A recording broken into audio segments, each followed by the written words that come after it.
여러분, 지금 이 순간에도 우리의 혈관 속에는 작은 시한폭탄이 매 순간 떠돌아다니고 있습니다. 이 시한폭탄은 언제 어디서든 여러분을 반신불수나 죽음의 문턱으로 이끌 수 있습니다. 그것이 심장일지, 뇌일지, 다리일지는 그 누구도 알 수가 없습니다. 그저 어느 순간 갑자기 아무런 예고도 없이 사고로 이어질 뿐입니다.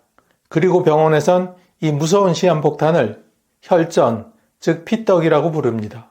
우리의 혈관은 한 번 막히면 돌이킬 수가 없습니다. 그래서 말이 어눌해지고 손발에 힘이 빠지고 시야가 흐려지고 심하면 의식을 잃고 쓰러지기도 합니다. 또는 가슴이 돌덩이처럼 짓눌리고 식은땀이 쏟아지며 숨조차 쉴 수 없는 극심한 통증이 덮쳐오기도 하죠. 안타깝지만 이런 증상이 나타났다면 이미 뇌혈관이나 심장혈관 속에 피떡이 완전히 자리를 잡아버린 것일 수 있습니다. 만약 여러분께 지금 말씀드린 이런 증상이 나타난다면 이 영상을 보실 시간이 없습니다. 즉시 시청을 멈추시고 119에 전화하시거나 가까운 응급실에 달려가셔야 합니다. 뇌졸중과 심근경색은 분 단위로 생명이 갈리는 아주 위험한 병이기 때문입니다. 하지만 다행스럽게도 아직 그런 증상이 없으시다면 긴 안도의 한숨을 크게 한번 내쉬시고 뒤에서 이어질 내용에 집중해 주시기 바랍니다. 이어지는 영상에서는 이렇게 무서운 피떡이 혈관 속에 생기지 않도록 미리 예방할 수 있는 식품들을 몇 가지 알려드릴 테니 잘 들어두셨다가 꼭 실천하시기 바랍니다. 그럼 먼저 이 무서운 피떡에 대해 좀 더 자세히 알아보고 이어서 오늘 가장 중요한 포인트인 피떡을 막아줄 음식에 대해 천천히 하나씩 소개해 드리겠습니다.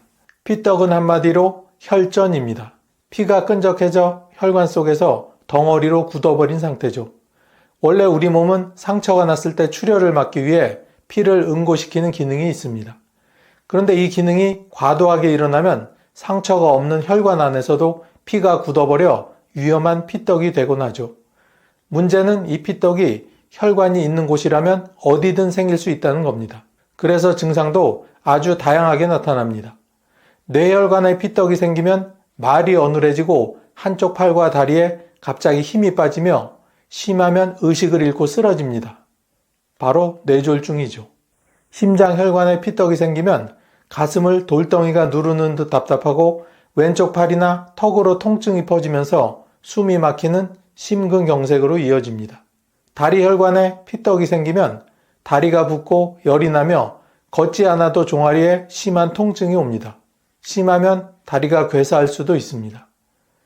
폐혈관에 피떡이 생기면 갑자기 숨이 차고 호흡이 가빠지며 심한 경우 몇 분 안에 생명이 위태로워지기도 합니다. 이렇듯 피떡은 어느 혈관에 생기느냐에 따라 증상이 완전히 달라지지만 공통점은 발병이 갑작스럽고 돌이킬 수 없는 결과를 남길 수 있다는 겁니다. 많은 분들이 손쉽게 약을 먹으면 해결된다고 생각하시지만 사실 그렇지는 않습니다. 혈전 용해제나 항응고제는 이미 생긴 피떡을 당장 녹이기보다는 더 커지지 않게 막는 정도에 그치는 경우가 많습니다. 즉, 더 이상의 진행만 막을 뿐 근본적인 해결책은 될 수가 없습니다. 부작용도 무시할 수가 없고요. 그래서 중요한 건 애초에 피가 끈적거리지 않도록 혈관을 깨끗하게 유지하는 것입니다. 그 방법 중 하나가 바로 혈전을 예방하는 음식을 꾸준히 먹어주는 것입니다. 오늘 제가 이 시간을 통해 여러분께 알려드릴 음식들은 의학적으로도 여러 연구와 시험을 통해서 그 효과가 입증된 것들입니다. 이 음식들을 일상에서 꾸준히 챙겨 드신다면 여러분의 혈관 속에서 피가 맑게 흐르고 피떡이 쌓일 틈조차 주지 않게 도와줄 수 있습니다. 피떡 형성을 막아주는 대표적인 음식 첫 번째는 양배추입니다. 우리는 세월이 흐르면서 우리 몸이 예전 같지 않다고 느낄 때가 많습니다. 멀쩡히 잘 지내다가도 어느 날 갑자기 말이 어눌해지거나 손에 힘이 빠져 물건을 놓쳐버린 경험 혹시 있으신가요? 혹은 걸음을 옮기려는데 한쪽 다리에 갑자기 힘이 풀려서 주저앉아 본 경험은요? 이런 증상은 단순한 피로가 아니라 뇌혈관 속에 이미 피떡이 생기고 있다는 신호일 수 있습니다. 뇌는 단 몇 분만 혈류가 차단돼도 손상이 시작됩니다. 그래서 뇌혈관이 막히면 순식간에 뇌졸중이 찾아오게 되는 거죠. 안타깝게도 뇌졸중은 치료가 늦으면 평생 반신불수, 언어장애, 심지어는 생명을 잃을 수도 있는 무서운 질환입니다. 저 역시 가족이 갑자기 쓰러져 말을 잃었을 때 느낀 그 공포와 당혹감을 아직도 잊지 못하고 있습니다.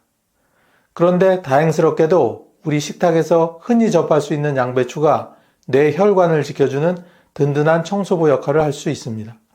양배추 속에는 설포라판이라는 성분이 풍부하게 들어있습니다.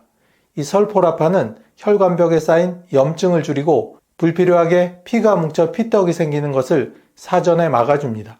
즉 뇌혈관 속에 낀 기름때를 마치 청소부처럼 닦아내는 역할을 하는 것이죠. 실제 미국 일리노이 대학 연구에서는 설포라판을 꾸준히 섭취한 그룹에서 뇌혈관 손상이 일반인에 비해 20% 이상 줄었다는 결과가 보고되기도 하였습니다. 또한 양배추에는 비타민 K가 풍부하게 들어있습니다. 비타민 K는 피가 멎는 데 필요한 중요한 영양소로 알려져 있지만 사실 불필요한 혈전이 생기는 것을 막아주는 균형자 역할을 하기도 합니다. 그래서 양배추를 꾸준히 먹으면 뇌혈관이 튼튼해지고 피가 원활히 흘러 뇌졸중 위험을 낮추는 데 도움이 됩니다. 시니어층에서는 뇌혈관 관리가 특히 중요합니다. 여성분들은 중년 이후 에스트로겐이 감소하면서 뇌혈관이 쉽게 약해지고 남성분들은 흡연이나 음주 습관 때문에 뇌혈관이 더 손상되기 쉽습니다. 활동량이 줄어드는 시기에는 피가 한 곳에 머물러 피떡이 더 잘 생기게 됩니다. 그래서 양배추 같은 채소는 단순한 반찬이 아니라 뇌혈관을 살리는 약과도 같은 존재가 됩니다. 드시는 방법은 다양합니다. 샐러드로 생으로 드셔도 좋고 살짝 데쳐 쌈으로 활용해도 좋습니다. 요즘은 양배추 즙이나 양배추차 형태로 많이 나와 있어서 꾸준히 챙기기에 아주 좋습니다. 하루 100에서 150g 정도, 손바닥 크기 2장 정도면 충분합니다. 하지만 주의해야 할 점도 있습니다. 위가 약하시거나 위염, 위궤양이 있는 분들은 생으로 너무 많이 드시면 속쓰림이 심해질 수 있으니 살짝 익혀서 드시는 것이 안전합니다. 또한 와파린 같은 항응고제나 아스피린 같은 혈액을 묽게 하는 약을 복용 중인 분들은 주의가 필요합니다. 양배추에 들어있는 비타민 K가 약의 작용을 방해해 혈액 응고 수치가 불안정해질 수 있기 때문입니다. 이런 경우에는 반드시 담당 의사와 상의한 후 섭취량을 조절하셔야 합니다.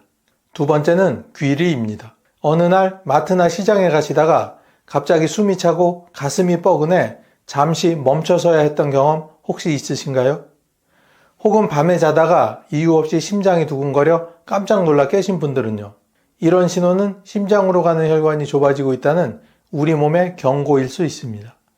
심장은 하루도 쉬지 않고 매일 10만 번의 수축과 이완을 반복하면서 피를 온몸 구석구석으로 보내는 펌프 역할을 합니다.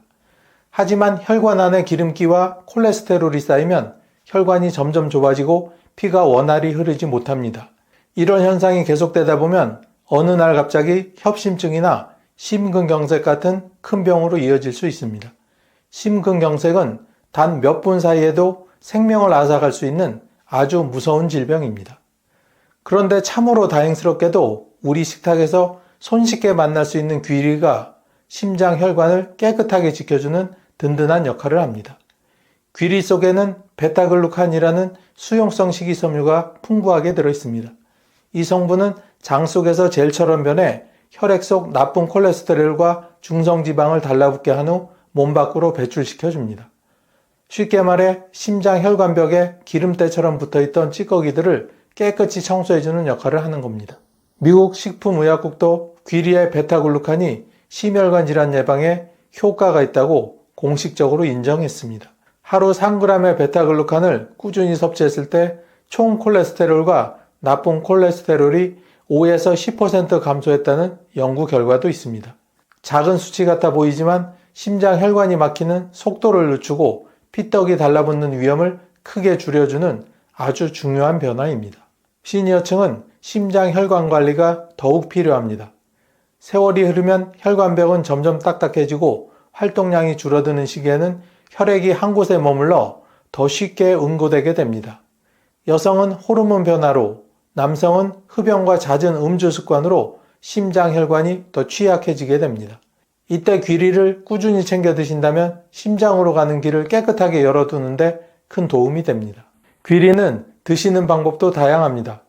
우선 물에 불려 죽처럼 끓여 아침 식사로 드셔도 좋고 요거트에 귀리를 넣어 간단하게 드셔도 좋습니다. 귀리 가루를 우유나 두유에 타서 드시면 간편하게 챙길 수도 있습니다. 하루 40에서 50g, 밥숟가락으로 4-5숟가락 정도가 적당한 양입니다. 하지만 주의하실 점도 있습니다. 귀리는 혈당을 서서히 올려주는 장점이 있지만 혈당 강화제나 인슐린을 복용 중인 분들은 혈당이 과도하게 떨어질 수 있으니 섭취량을 의사와 상의하는 것이 안전합니다. 또 혈압약을 드시는 분들은 귀리의 칼륨 성분이 약효와 겹쳐 저혈압을 유발할 수 있으므로 주의가 필요합니다. 장이 예민하신 분들은 처음부터 많은 양을 드시면 가스가 차거나 더부룩할 수 있으니 소량부터 천천히 시작해 보시는 게 좋습니다. 세 번째는 고등어를 포함한 등푸른 생선입니다. 어느 날 가만히 앉아 있기만 했는데도 다리가 퉁퉁 붓는 경험 다들 있으셨을 겁니다. 종아리가 뻐근해 걸음을 멈추거나 가슴이 갑자기 답답해 숨을 몰아쉬며 불안해 본 적도 있으시죠? 이런 증상은 심장과 다리의 혈관 속에서 피가 원활히 돌지 못하고 막혀 있다는 경고일 수 있습니다. 심장은 강력한 펌프처럼 하루 종일 피를 내보내지만 혈관이 좁아지거나 피가 끈적해지면 그 힘으로도 충분히 밀어내지 못합니다. 그러면 심장으로 가는 길목이 막히면서 심근경색 같은 치명적인 병이 생기거나 다리에서는 피가 고이면서 심부정맥 혈전증 같은 위험한 상황이 나타납니다.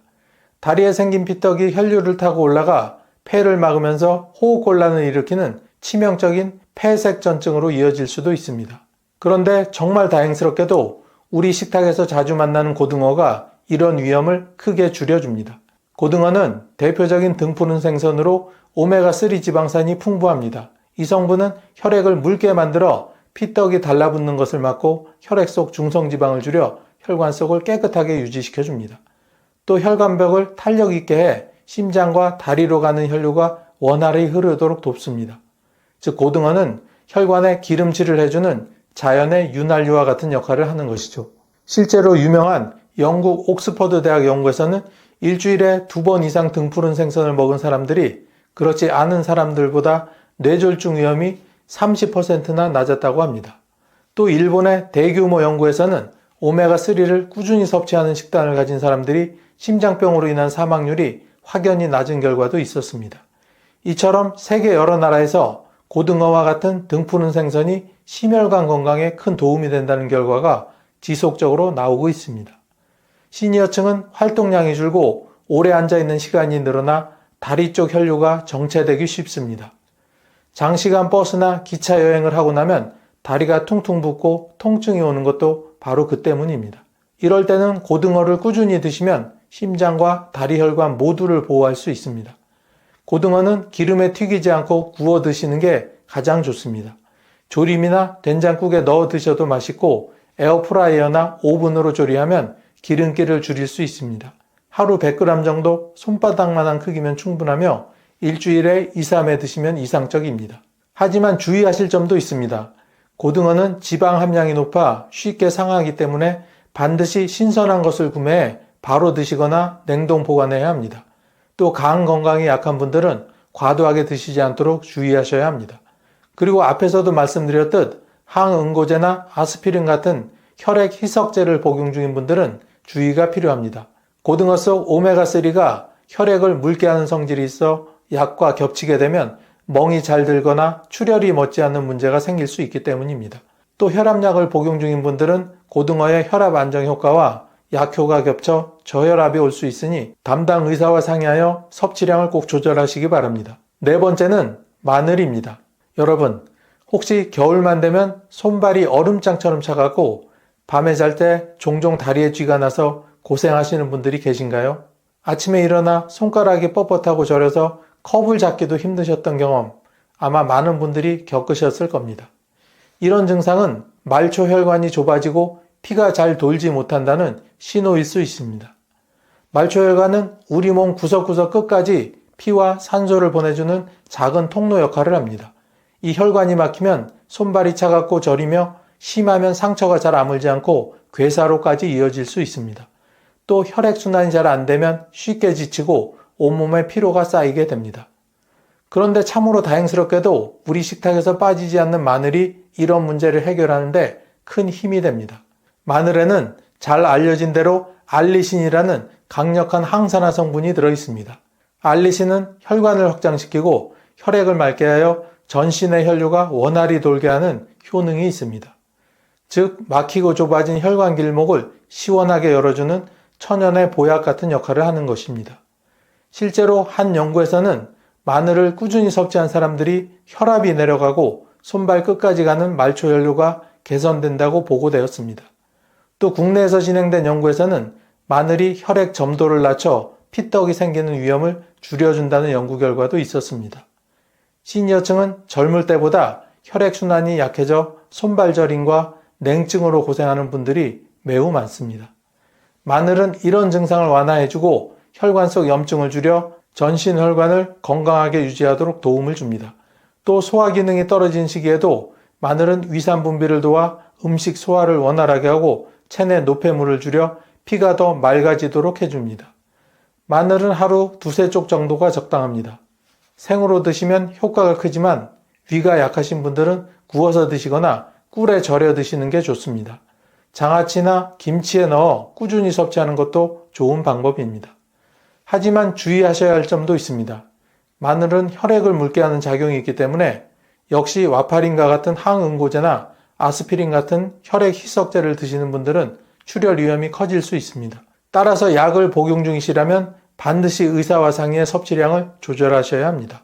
또 혈압약을 드시는 분들은 마늘의 혈압 강화 효과와 겹쳐 저혈압이 올 수 있으니 주의가 필요합니다. 위염이나 위궤양이 있는 분들도 생마늘은 피하고 익혀서 드시는 것이 더욱 안전합니다. 마늘은 그냥 흔한 양념 같지만 사실은 전신 혈관을 열어주고 피떡이 생길 환경을 없애주는 강력한 천연 보약입니다.